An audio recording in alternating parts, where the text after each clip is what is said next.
Bismillahirrahmanirrahim. Assalamualaikum warahmatullahi wabarakatuh. Waalaikumsalam warahmatullahi wabarakatuh. Innal hamdalillah nahmaduhu wa nasta'inuhu wa nastaghfiruh wa na'udzu billahi min syururi anfusina wa min sayyiati a'malina may yahdihillahu fala mudilla lahu wa may yudlil fala hadiya lahu. Wassalatu wassalamu ala Rasulillah Muhammad ibn Abdillah wa ala alihi wa ashabihi wa mawalah. La haula wa la quwwata illa billah. Qalu subhanaka la ilma lana illa ma 'allamtana innaka antal alimul hakim. Rabbi shrah li sadri wa yassir li amri wahlul 'uqdatam min lisani yafqahu qawli. Anak-anakku sekalian, gimana kabarnya? Sehat? Sehat. Sabahul khair. Sabahun nur. Kaifa kunna? Alhamdulillah bil khair. Wa kaifa asbatunna? Asbahna bil khair. Alhamdulillah. Alhamdulillah. Terima kasih atas kehadiran anak-anakku sekalian, lebih khusus Umi Anissa dan Onti. Terima kasih atas kehadirannya. Insya Allah kehadiran mereka berdua pada pagi hari ini menambah semangat kita semua. Oh iya, jamaah apaan kecil? Nanda Yakzan, Masya Allah. Baik anak-anak sekalian, di pagi hari ini yang cerah ini sudah sepatutnya kita bersyukur kepada Allah atas semua nikmat yang Allah berikan, nikmat sehat walafiat, nikmat iman dan Islam. Semoga selalu akan membuat kita menjadi hamba Allah yang pandai bersyukur. Baik, pada pertemuan kali ini Umi akan mencoba menyampaikan tentang inner game. Apa itu inner game? Yaitu suatu pembahasan tema yang bahas tentang ruang dalam diri. Ruang dalam diri, bagaimana cara kita mengolah batin, bagaimana cara kita mengasah kolbu sehingga membuat kita menjadi pribadi yang lebih baik. Karena segala sesuatu itu dimulai dari dalam. Bukan gitu? Ya. Baik, anak-anakku sekalian, tema kali ini Umi akan membahas tentang al-huznu. Apa itu al-huznu? Ada yang tahu di sini? Iya. Apa itu al-huznu? Al-huznu itu kesedihan. Kesedihan. Iya. Dalam bahasa Arab disebut al-huzn, ya, kesedihan. Kenapa? Karena kesedihan itu sesuatu yang tidak bisa kita hindari. Adakah manusia yang tidak pernah merasa sedih selama hidupnya? Tidak ada. Pasti semua merasakan kesedihan, ya. Laki-laki, perempuan, miskin, kaya, orang biasa, pejabat, semua pasti merasakan kesedihan. Kenapa? Karena bukan hanya kita manusia biasa, bahkan para nabi pun. Para nabi merasakan kesedihan. Siapa yang bisa kasih contoh? Nabi siapa yang merasakan kesedihan? Nabi Muhammad Sallallahu Alaihi Wasallam. Ya, selain Nabi Muhammad? Ibrahim. Nabi Yakub, Nabi Nuh. Ya. Ya. Dalam sejarah kita membaca bahwasanya contohnya Nabi Yakub. Ya. Betapa beliau merasakan kesedihan ketika ditinggalkan anaknya. Siapa? Nabi Yusuf. Ketika kehilangan Yusuf, dari Yusuf kecil, selama 40 tahun Nabi Yakub kehilangan anak kesayangannya, Yusuf alaihi salam. Bagaimana ketika kehilangan Yusuf, Nabi Yakub sedih, menangis. Bahkan karena saking lamanya bersedih karena kehilangan Yusuf, itu sampai berakibat kepada mata beliau memutih. Saking seringnya menangis karena kehilangan Yusuf selama 40 tahun. Setelah 40 tahun baru qadarullah Allah mempertemukan mereka berdua. Kemudian Nabi Nuh. Betapa sedihnya Nabi Nuh ketika anak dan istrinya tidak mau taat kepada Allah. Semua kita sudah hafal bagaimana kisah Nabi Nuh ketika akan mengarungi bahtera ketika anaknya, siapa nama anaknya? Kan'an. Ketika diajak anaknya, wahai anakku, ayolah naik ke bahtera. Karena saat ini tidak akan ada yang bisa selamat kecuali naik bahtera bersama ayah. Tapi kemudian Kan'an menolak. Tidak ayah, aku akan menaiki bukit yang akan menyelamatkanku dari air bah. Begitu pula istri beliau. Istri dan anak beliau tidak taat kepada perintah Allah. Itu membuat Nabi Nuh bersedih. Begitu juga Nabi kita, Nabi Muhammad Sallallahu Alaihi Wasallam. Kita semua tahu dalam sejarah. Bahkan Nabi bersedih ketika ditinggalkan oleh istri tercinta beliau. Siapa? Khadijah Al-Kubra. Ketika Allah memanggil Khadijah Al-Kubra, betapa sedihnya Rasulullah SAW ditinggal oleh kekasih hati, pendamping hidup yang selama ini selalu mengiringi, membantu, menyokong perjuangan dakwah beliau. Tidak lama kemudian Allah memanggil pamannya Abu Thalib. Dalam beberapa jangka bulan saja, dalam 1 tahun Rasulullah kehilangan 2 orang yang sangat dicintai, yaitu istrinya Sayyidah Khadijah Al-Kubra dan yaitu pamannya Abu Thalib, di mana keduanya adalah merupakan orang-orang yang sangat mendukung perjuangan dakwah risalah beliau. Di tengah kesedihan karena kehilangan 2 orang yang disayangi, kemudian apakah Rasul kemudian diam saja merenungi kesedihan karena ditinggalkan oleh 2 orang disayangi? Tidak, Rasul tetap berdakwah. Rasul kemudian berdakwah kemana? Ke Taif. Rasul berdakwah ke Taif, menyebarkan kalimat tauhid untuk menjalankan perintah Allah. Tetapi bagaimana? Ketika sampai di Taif, bukan penerimaan yang baik dari penduduk Taif, tetapi sebaliknya, beliau malah dicaci maki, dilempar batu, sehingga sampai berdarah, kaki beliau berdarah, bahkan sampai gigi beliau tanggal. Beliau dihina, dicaci, dibilang, dikatain orang gila, segala macam kata-kata yang kasar, tidak enak didengar. Bayangkan coba, habis kehilangan istri tercinta, habis kehilangan paman tersayang, ketika berdakwah ke Taif, ditambah lagi dengan cacian, makian dari penduduk Taif. Ibaratnya kalau kata pepatah, sudah jatuh tertimpa tangga. Di tengah suasana hati yang demikian, apakah kemudian Rasul terpuruk? Tidak. Saking parahnya penerimaan dari penduduk Taif, sampai malaikat Israel bilang apa? Ya Muhammad, kalau kau ingin, biar aku angkat gunung Uhud ini, aku timpakan kepada penduduk Taif yang telah menyakitimu. Nah, mendapat tawaran seperti itu, lalu bagaimana? Apakah beliau menerima? Tidak. Apa kata beliau? Beliau mengatakan, wahai Israel, jangan kau timpakan. Mereka berbuat seperti itu karena mereka tidak mengerti, li'annahum la ya'lamun. Karena mereka tidak mengerti. Kalau mereka mengerti apa yang aku sampaikan, niscaya mereka akan menerimanya.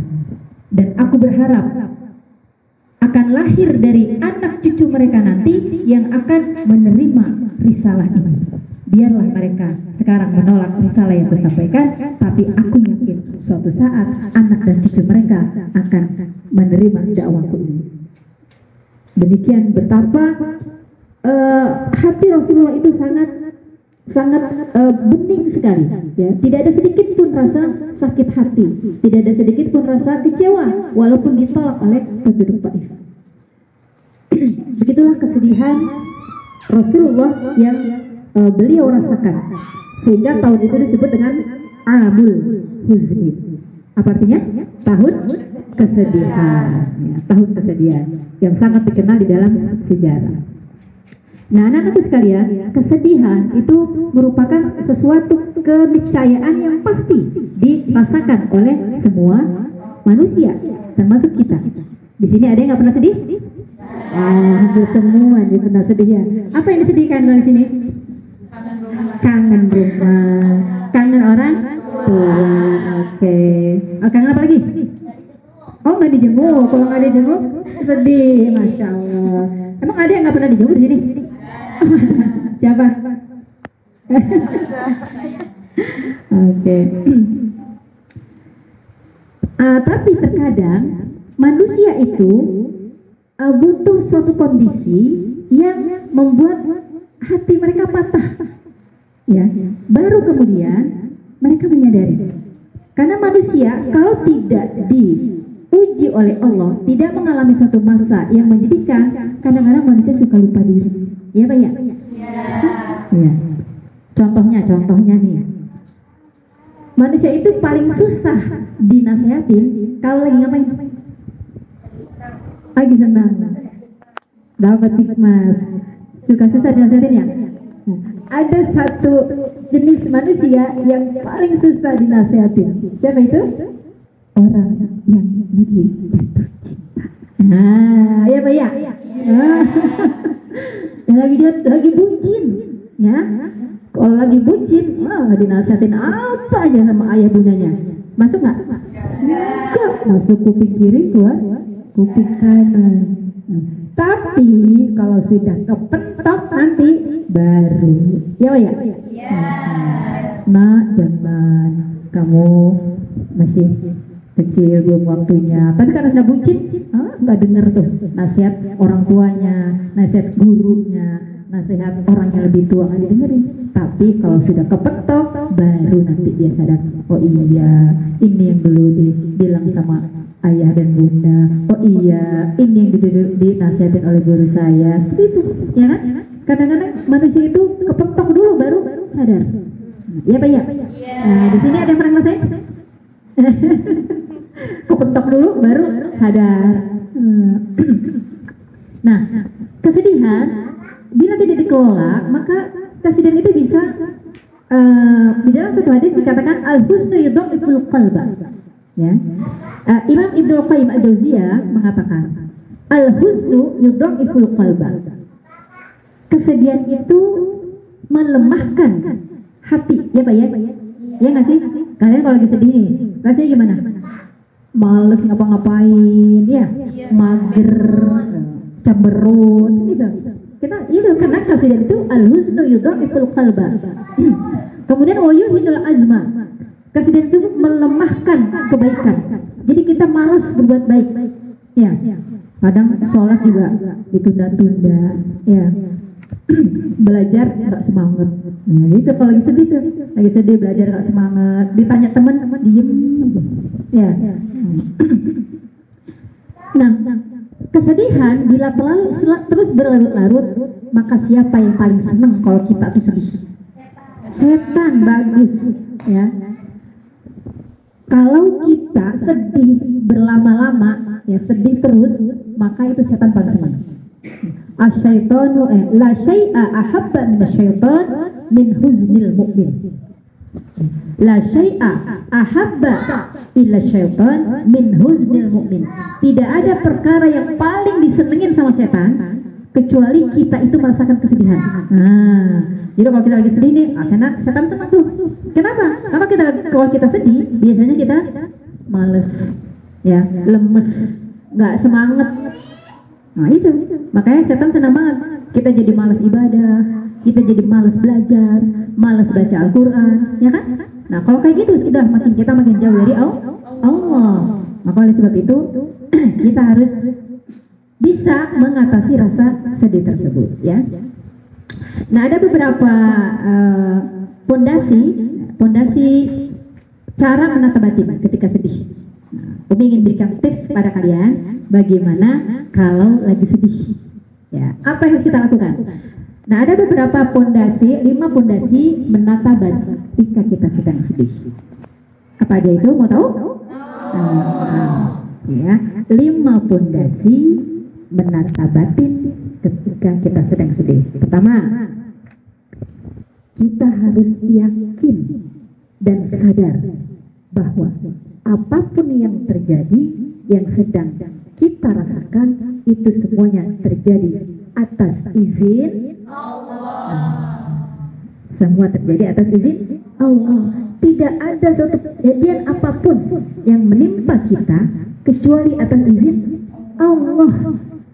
Enak, nggak enak, itu semua atas izin Allah. Sehat, sakit, semua atas izin Allah. Allah. Jadi ketika kita merasakan kesedihan, masalah apapun, kita sedih masalah apapun, ya, masalah ekonomi kah, masalah nggak dimudi kah, masalah pelajaran kah, susah banget, masalah tahfiz kok lama banget, nggak nempel-nempel, setorannya nggak nambah-nambah. Nah, ketika sedih itu datang, maka pertama kita yakin bahwa kesedihan itu, kejadian itu terjadi atas izin Allah. Semua terjadi atas izin Allah. Tidak mungkin terjadi tanpa izin Allah. Contoh lain. Kita jalan nih, kemudian kesandung, tiba-tiba kesandung terus jatuh. Kaki kita keseleo, seleo sakit, bengkak. Maka kemudian nyalahin apa?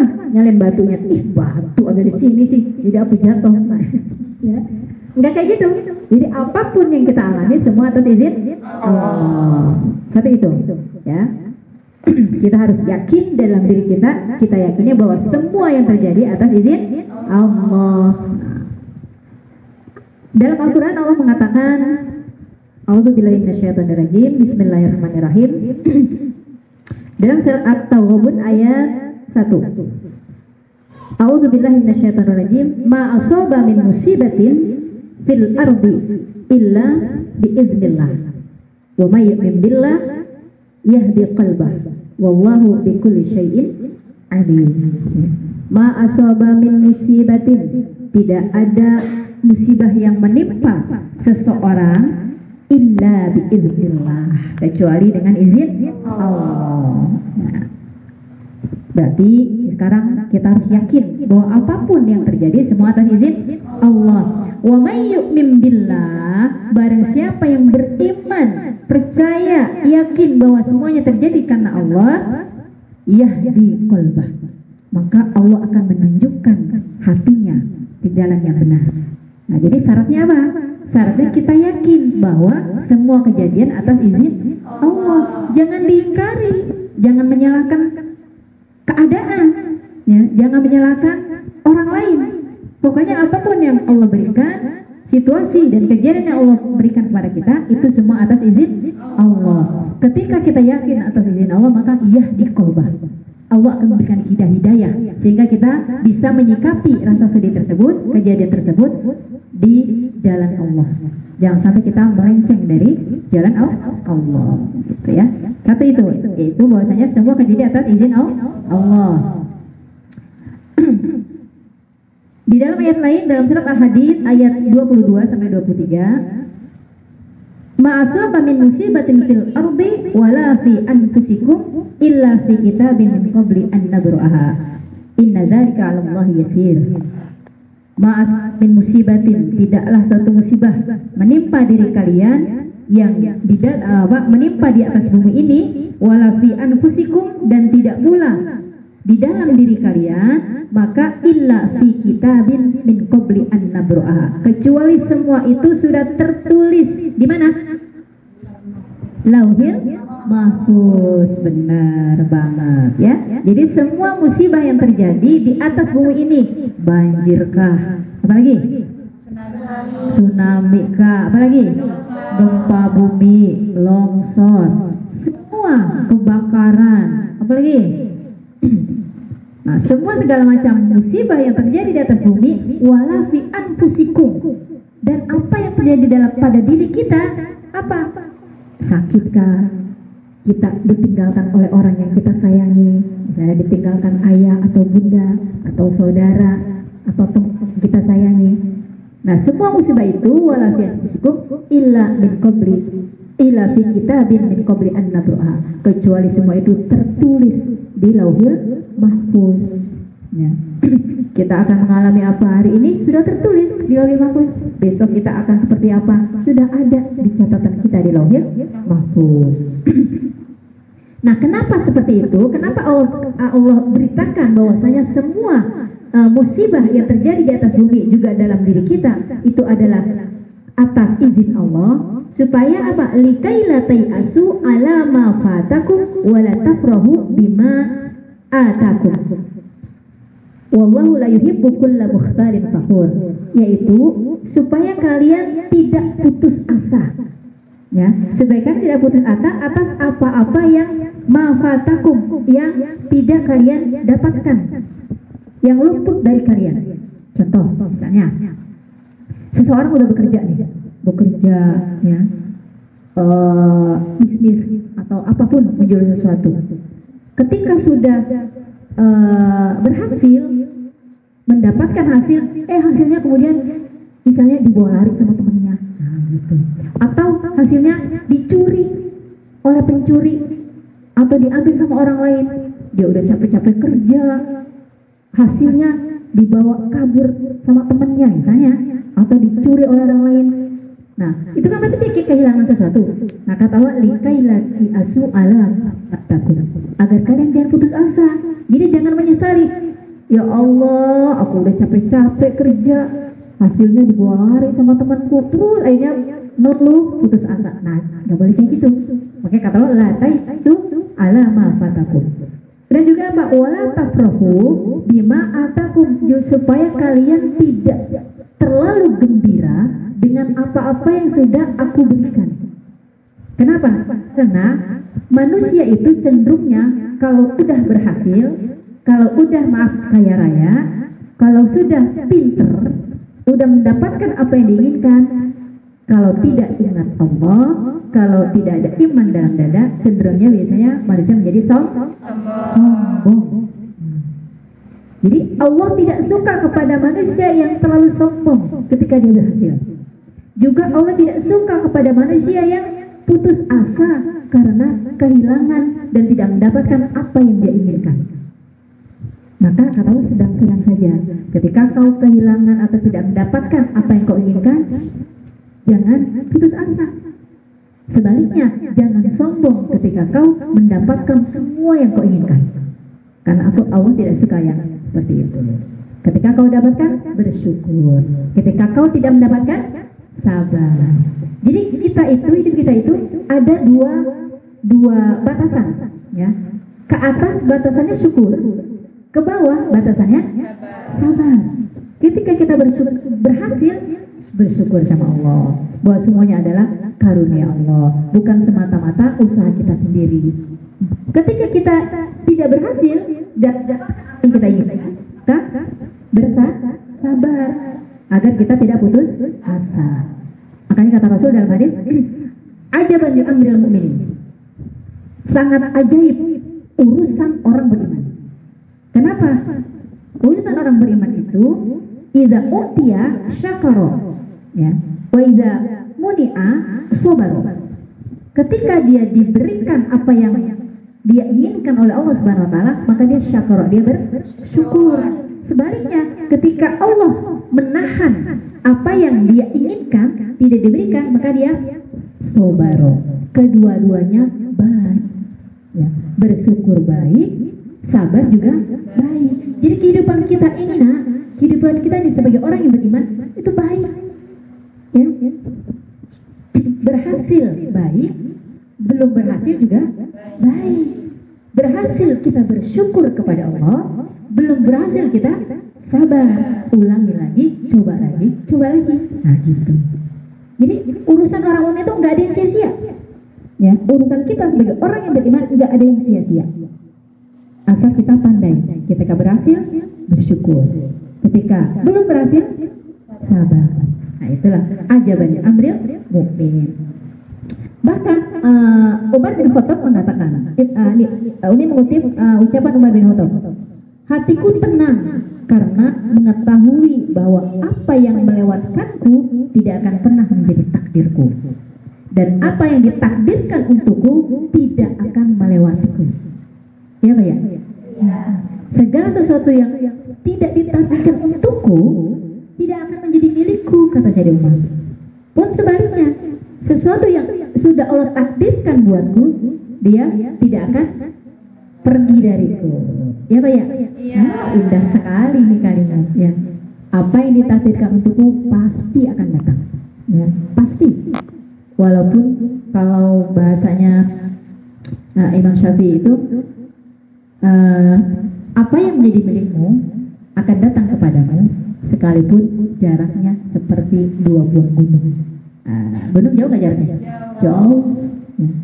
Apa yang menjadi milikmu pasti akan datang kepadamu sekalipun jaraknya antara 2 gunung. Tapi apa yang tidak menjadi takdirmu tidak akan menjadi milikmu walaupun sedekat 2 bibir. Iya Pak ya? Iya. Bibir kita dekat nggak? Dekat banget. Tapi kalau bukan milik kita, bukan takdir kita, nggak akan dapat, nggak akan jadi milik kita. Walaupun kita udah deket nih, tiap hari ketemu, ya, tiap hari ngeliat. Tapi kalau bukan jodoh kita, nggak bakalan. Ya Pak ya? Tapi walaupun jaraknya jauh, sekarang mungkin masih di luar negeri misalnya. Sekarang masih di Pulau Sumatera, Kalimantan. Tapi kalau menjodoh kita pasti akan datang gitu. Kalau ada takdirnya pasti akan datang. Ya. Kalau sudah ditakdirkan gitu. Tadi satu ya. Tadi satu apa? Pondasinya? Bahwa yakin semua atas izin Allah. Sekarang pondasi kedua. Pondasi kedua adalah semua baik dari Allah. Kan kita tadi udah yakin yang pertama, yakin bahwa semua kejadian itu atas izin Allah. Setelah kita tahu bahwa kejadian yang kita alami apapun itu atas izin Allah, lalu tanamkan dalam hati bahwasanya semua baik dari Allah. Apapun Allah berikan itu baik, nggak ada yang nggak baik. Ya, apapun yang Allah berikan baik. Kenapa? Karena yang paling tahu banget tentang kita adalah pencipta kita. Ya, Pak ya? Semua yang Allah berikan baik. Kadang-kadang kita merasa sakit ya. Sakit kadang-kadang kita suka sakit. Padahal sakit itu baik. Cuman kita belum menyadari. Kemudian di dalam Al-Quran juga Allah katakan, siapa yang ingat ayatnya? Asa an takrahu syai'an wa huwa khairul lakum. Asa an takrahu syai'an wa huwa khairul lakum. Wa asa an tuhibbu syai'an wa huwa syarrul lakum. Asa an takrahu syai'an. Bisa jadi apa yang kau benci, apa yang kau nggak senang, ya, apa yang kau nggak suka, bahwa khairul lakum, padahal dia baik bagimu. Menurut Allah itu baik, cuma karena kita nggak suka. Sebaliknya, wa asa an tuhibbu syai'an wa huwa syarrul lakum. Bisa jadi apa yang kau suka, yang kau demen, yang kau cinta, yang kau sayang, tapi menurut Allah wa huwa syarrul lakum, dia tidak baik bagimu. Wallahu ya'lamu wa antum la ta'lamun. Allah mengetahui dan kalian tidak mengetahui. Ya. Jadi makanya segala sesuatu dari Allah itu baik. Ya. Jadi fondasi kedua adalah apa yang dari Allah adalah baik. Semua baik dari Allah. Tanamkan itu dulu, ya. Fondasi pertama tadi, semua terjadi atas izin Allah. Fondasi kedua, Apapun yang Allah semua baik dari Allah. Ya, itu. Dalam sebuah hadis yang diriwayatkan oleh Imam Muslim, ya. Nah, tadi itu ajaban diambil mukmin, inna amrahu kullahu khair. Semua baik. Ya, ketika dia diberikan apa yang dia inginkan, dia bersyukur. Ketika dia ditahan oleh Allah, tidak diberikan apa yang dia inginkan, maka dia bersabar. Kemudian fondasi yang ketiga adalah semua sudah terukur. Semua sudah terukur. Maksudnya apa sih? Allah tahu betul kemampuan kita sampai mana. Allah tahu betul kita ini baiknya dikasih apa. Maka semua pemberian Allah kepada kita itu sudah diukur oleh Allah. Ya, semua sudah terukur. La yukallifullahu nafsan illa usaha. tidaklah Allah itu membebankan kepada setiap diri illa wus'aha, kecuali Allah tahu dia mampu. Masalah atau ujian yang diberikan oleh Allah kepada setiap orang beda. Allah kasih ujian sama Lili, beda. Allah kasih ujian sama Nabila, Balkis, beda. Ujian kepada Fauzia, beda. Ujian kepada Maudina, beda. Walaupun sama-sama kelas 10-nya, ya kan? Kenapa? Karena Allah tahu batas kemampuan kita sampai mana. Semua sudah terukur, ya. Jadi makanya kita jangan suka iri. Oh dia enak ya, dia dikasih oleh itu sama Allah, kok aku enggak sih? Gitu. Jadi jangan seperti itu. Jangan suka iri melihat apa yang nikmat yang Allah berikan kepada seseorang. Ya, Allah tahu. Dan setiap sesuatu diberikan kelebihan. La tahtakir mandunaka falikulli syai'in maziyah. Janganlah kalian meremehkan orang lain, siapapun dia. Kenapa? Falikulli syai'in maziyah. Setiap sesuatu itu memiliki kelebihan, diberikan kelebihan oleh Allah. Allah berikan kepada Fauzia kelebihan, Allah berikan kelebihan kepada Husna, Allah berikan kepada Nisrina. Kelebihan masing-masing punya kelebihan. Maka lihatlah kelebihan teman-teman kita. Ya, Allah berikan kelebihan kepada Alika, Allah berikan kelebihan kepada Imania, Allah berikan kepada Halimah, beda lagi. Sama Ara, beda. Yang pasti Allah berikan kepada setiap kita. Maka disyukur ya, semua kelebihan Allah berikan. Kita jangan selalu melihat kepada kekurangan. Kenapa sih Allah nggak kasih aku kulit yang putih kayak temanku? Kenapa sih Allah kasih aku hidung yang nggak kayak temenku, nggak kayak onti misalnya? Ya, jangan lihat seperti itu. Allah sudah berikan kepada Onti seperti ini, alhamdulillah. Allah berikan kepada Alika seperti ini, alhamdulillah. Disyukuri semuanya, ya. Semuanya sudah terukur. Gitu. Jadi pondasi yang ketiga adalah semua sudah terukur. Pondasi yang keempat, apa pondasi yang keempat? Semua kepahitan, ya. Kan kalau sedih itu pahit tuh. Semua kepahitan itu menggugurkan dosa. Masya Allah, indah sekali. Semua kepahitan yang kita rasakan, apapun itu, semua menjadi penggugur dosa-dosa kita. Kita ini banyak dosa nggak sih? Banyak. Tiap hari kita bikin dosa terus ya. Maka ketika Allah sedang berikan ujian, ketika Allah berikan kita kepahitan, maka yakinlah kepahitan yang kita rasakan itu sebagai penggugur dosa. Jadi jangan bisa saja tiba-tiba Allah kasih kita ujian. Kita sabar dulu dan yakin bahwasanya kepahitan yang sedang kita rasakan itu menggugurkan dosa. Kenapa? Karena Rasulullah menjelaskan ada dosa yang tidak bisa terhapus dengan istighfar, yang tidak terhapus dengan sholat, tapi dia Allah hapuskan dengan kepahitan yang Allah berikan kepada kita.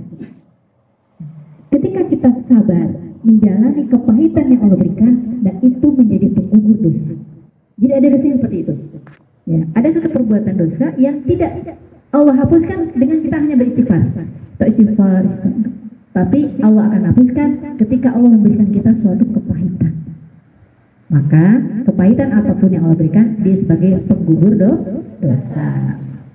Itu sebagai pondasi yang keempat. Pondasi yang kelima, apa itu? Semua bisa ditolong Allah. Semua bisa ditolong Allah. Jadi jangan pernah merasa kenapa Allah nggak tolong saya ya. Jangan. Semua siapapun dia pasti akan ditolong oleh Allah. Hanya mungkin waktunya. Kadang kita nggak sabar. Kita doa hari ini pengennya dikabul hari ini juga. Ya Pak ya. Semalam doa pengennya pagi udah dikabulkan. Ya Pak ya. Padahal kata Allah pengen lihat dulu nih hambaku nih sabar. Allah itu senang kalau kita bermanja-manja kepada Allah. Jadi adukanlah semua rasa yang ada dalam hati kita. Doa itu tidak melulu tentang permintaan, bukan. Ya, berdoa itu tidak selalu kita minta sesuatu. Para nabi berdoa itu terkadang bukan permintaan yang beliau minta, tapi apa? Pengakuan dan mengaku. Ya. Contohnya apa? Contohnya adalah Nabi Yunus ketika berada dalam perut ikan, apa yang beliau baca? Saya tahu istighfar Nabi Yunus, la ilaha illa anta subhanaka inni kuntu minal zalimin. Itu nggak ada permintaan tuh di situ. La ilaha illa anta, tidak ada Tuhan kecuali Engkau ya Allah. Subhanaka, maha suci Engkau ya Allah. Inni kuntu minal zalimin, sesungguhnya aku adalah termasuk hamba-hamba yang zalim. Gitu doang. Itu kan ngaku sama ngadu. Nggak ada permintaan di situ. Ya. Itu doa juga. Jadi doa itu adalah bukan semata-mata minta saja. Ya Allah aku minta ini, minta ini. Enggak. Tapi mengadulah kepada Allah. Mengakulah kepada Allah. Mengaku apa? Apa yang kita akui di hadapan Allah? Satu, mengakui nikmat Allah. Tuh. Akui semua nikmat yang sudah Allah berikan kepada kita. Jangan sampai kita lupa bahwa semua nikmat yang ada pada kita itu adalah pemberian dari Allah. Kedua, mengaku apa? Dosa. Satu, mengakui semua nikmat Allah. Kedua, mengakui bahwa kita banyak dosa. Seperti dalam Sayyidul Istighfar. Apa enggak Sayyidul Istighfar? Apa coba? Allahumma anta rabbi la ilaha illa anta khalaqtani wa ana abduka wa ana ala ahdika wa wa'dika mastata'tu a'udzubika min syarri ma sonatu abu'u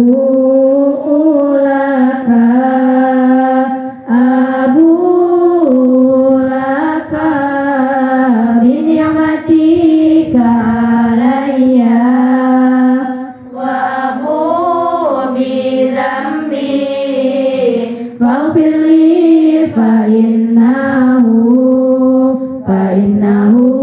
la yaghfiru dzunuba illa anta.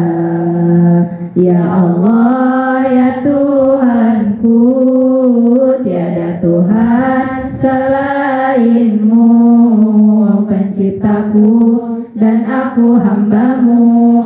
Aku di atas janjimu, ku taati semampuku.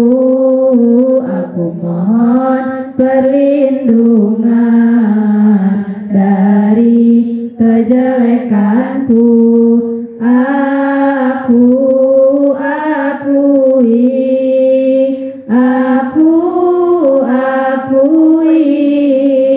nikmatmu atasku dan dosa-dosaku, maka ampuni aku, sesungguhnya tiada ampunan dosa selainmu. Aku akui nikmatmu atasku. Banyak banget nikmat Allah ke atas kita. Ya Pak ya? Sejak kapan coba Allah kasih kita nikmat?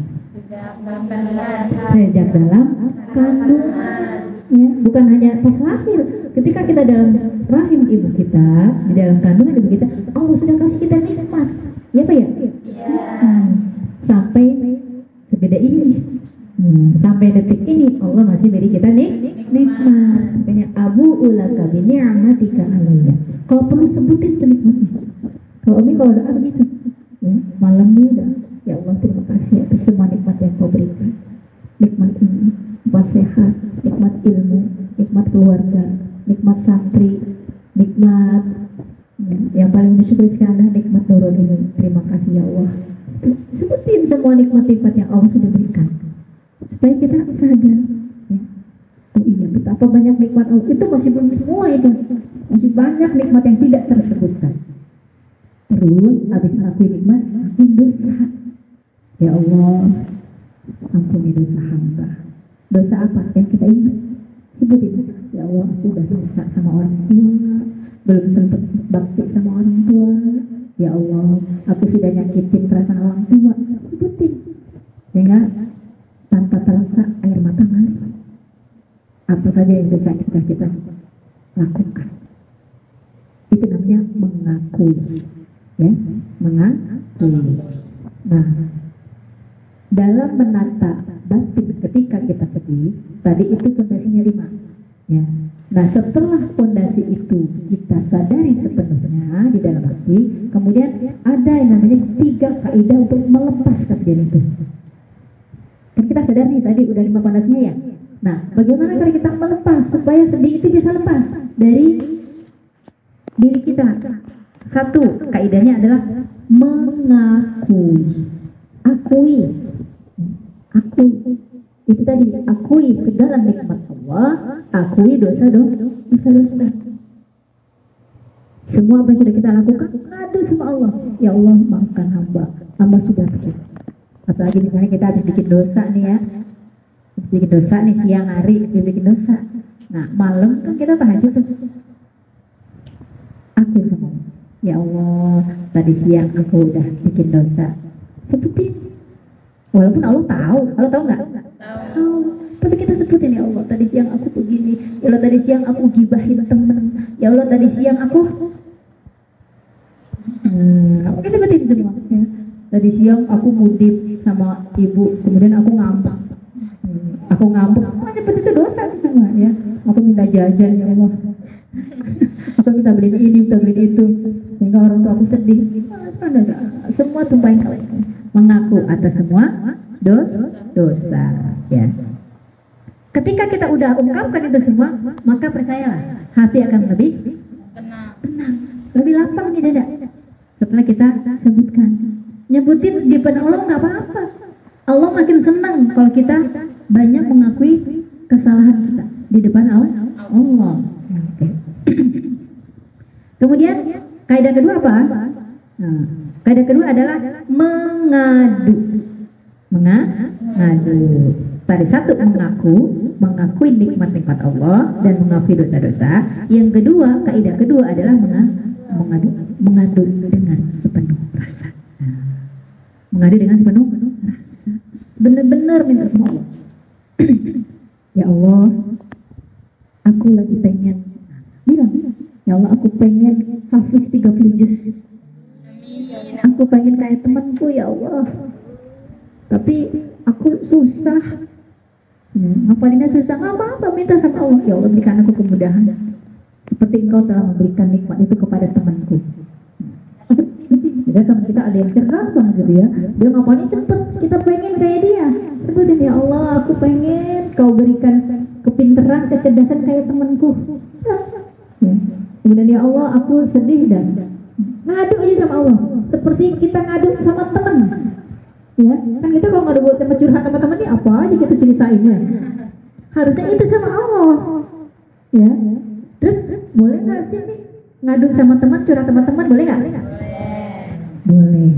Asal kita lihat dia temennya. Ya. Tidak setiap teman bisa dijadikan teman curhat. Curhat sama orang tua, ya sama orang tua sendiri, orang tua kandung, ibu, ayah, atau sama orang yang lebih dituakan, kepada guru boleh, yang insya Allah bisa memberikan pendapat dan jalan keluar boleh. Ya. Tapi yang pasti tempat curhat pertama, tempat ngadu pertama adalah kepada Allah. Mengadulah dengan sepenuh rasa. Udah pernah belum ngadu sama Allah? Udah. Hah? Udah. Udah pernah? Sampai nangis ngadu sama Allah. Adu sama Allah sampai nangis. Tuh Allah senang. Ya. Semakin dipinta, Allah itu semakin kita banyak minta, semakin kita banyak ngadu, Allah senang. Berarti kita butuh kepada Allah. Justru Allah tidak suka kalau kita nggak suka minta. Kita berdoa, kita jarang minta, Allah nggak suka. Justru kita dicinta oleh Allah kalau kita banyak minta. Semakin kita banyak minta, kita semakin dicinta. Gitu. Ya, jadi kaidah kedua adalah mengadu. Mengadu tentang apa lagi? Mengadu jiwa yang hampa. Kadang-kadang nih, kadang merasa nggak sih? Ngapain ya, bingung. Jiwanya hampa, nggak jelas gitu ya. Ya kan? Tiba-tiba kesal sendiri, ya. Ya Pak ya? Tiba-tiba pengen marah-marah gitu ya.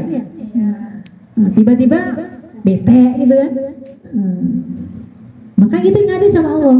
Kemudian kadang-kadang hati kita suka terluka. Iya. Terluka oleh apa? Ucapan orang lain. Terluka oleh apa lagi? Kehilangan orang yang kita cintai. Iya. Terluka oleh apa lagi? Perbuatan. Baik perbuatan orang lain juga perbuatan dari kita sendiri. Karena hati kita terluka. Ya Allah, aku lagi sedih nih. Ya Allah, hatiku lagi terluka. Karena sebutin sama Allah. Sebabnya apa? Hati yang terluka. Kemudian kadang-kadang pikiran kita suka bimbang, ya. Pikiran kita suka kesana kesini, labil, ya. Terus apa lagi? Pikiran kita gak karu-karuan, galau, resah, gak jelas. Ya suka gitu ya. Nah, maka itu semua adukan kepada Allah. Gitu. Nah, mengaku dan mengadu, ya itu sangat penting sekali. Kenapa? Untuk supaya membuat hati kita menjadi lapang. Kemudian apa kaidah yang terakhir? Kaidah yang terakhir adalah supaya kita bisa melepas kesedihan. Apa? Nah, kembali kepada yang tadi. Kalau kita lagi sedih, kita jadi bikin apa sih? Lemes, males, mager, ya. Kan itu tuh kalau sedih. Maka supaya itu tidak terjadi, maka kaidah yang ketiga adalah melakukan banyak hal yang baik. Sibukkan diri dengan banyak hal. Itu ya salah satu cara untuk menghilangkan atau melepaskan kesedihan. Kita harus sibuk melakukan hal yang baik, sibuk beramal soleh, sibukkan diri dengan ibadah, sibukkan diri dengan bantu teman. Ya. Kalau sendiri kadang-kadang kita masih suka sedih. Nah, jadi kalau lagi sedih, lakukan banyak hal yang baik sama-sama sama teman gitu. Jadi kita akan ke bawah. Jadi insya Allah kesedihan kita akan lepas gitu ya. Jadi 3 kaidah melepaskan kesedihan adalah apa tadi? 1, mengaku sama Allah. Mengakui apa? Semua nikmat dan dosa. Yang kedua, kaidah kedua apa? Mengadu dengan sepenuh rasa. Dengan bukan cuma di mulut, diresapi betul-betul. Mengadu, semua adukan kehidupan kita. Apa yang kita rasakan, kita adukan kepada Allah. Yang ketiga, sibukkan diri dengan hal-hal yang baik, ya. Jangan mager terus, ya. Kalau kita lagi sedih, kemudian kita melakukan banyak hal sama-sama teman. Nah, di sini di asrama enak. Ketika kita lihat teman kita sedih, lagi sedih nih, kita ajakin, diajakin, dirangkul, ajak melakukan hal yang bermanfaat sama-sama supaya dia sedihnya menjadi hilang, gitu, ya. Itu kira-kira 3 kaidah untuk melepaskan kesedihan. Nah.